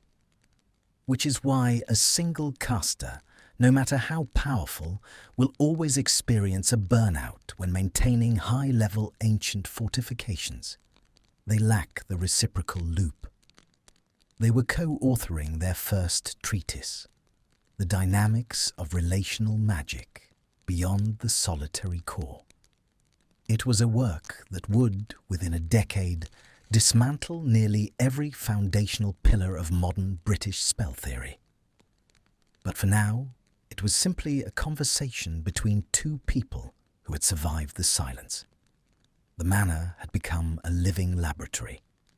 With Mippy's enthusiastic and often overly dramatic assistance, they had catalogued every stone and secret within the walls. They discovered that the dark reputation of the Malfoy estate wasn't inherent to the land. It was a localized infection caused by centuries of suppressed emotions and rigid exclusionary rituals. By opening the windows, literally and metaphorically, they had flushed the system. A soft chime echoed through the library. "The perimeter," Draco said, finally looking up. A small, genuine smile touched his lips. "It's the post. I suspect it's the first draft of the response from the Cairo Institute." Hermione stood, stretching her stiff limbs.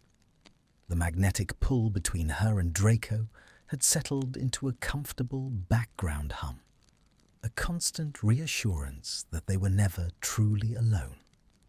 As she walked toward the tall windows, she looked out at the loch. The water was a deep, tranquil indigo, reflecting the first stars of the evening. The golden dome was nearly invisible now, a faint shimmer that only appeared when touched by direct moonlight. It was no longer a shield against the world. It was a membrane, allowing life to pass through while keeping the peace intact.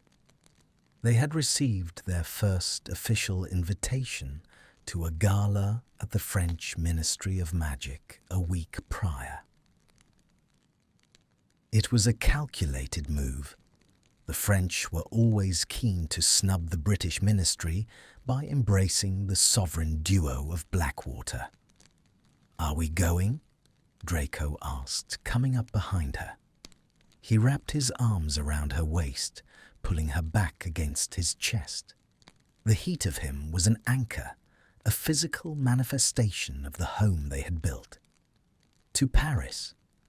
Hermione leaned her head back against his shoulder. "I don't know.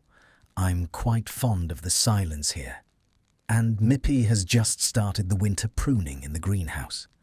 I'd hate to miss the first bloom of the lunar lilies." Draco chuckled, a low, vibrant sound that vibrated through her. The brightest witch of her age, choosing gardening over a Parisian ballroom. If the Daily Prophet could see you now. The Prophet is still trying to decide if I'm a tragic victim of a love potion or the mastermind behind a new dark order, she teased, turning in his arms. She reached up, her fingers tracing the faint silvery scar on his jaw, a remnant of the night the wards nearly broke. "Let them wonder. We have work to do." "We do," he agreed, his eyes darkening with a familiar, devastating tenderness. He leaned down, his lips brushing hers in a slow, deliberate promise. The library, once a place of stagnant shadows and hidden cruelties, was now full of the future. On the desk, their twin wands lay side by side, the grains of rowan and vinewood nearly indistinguishable in the twilight.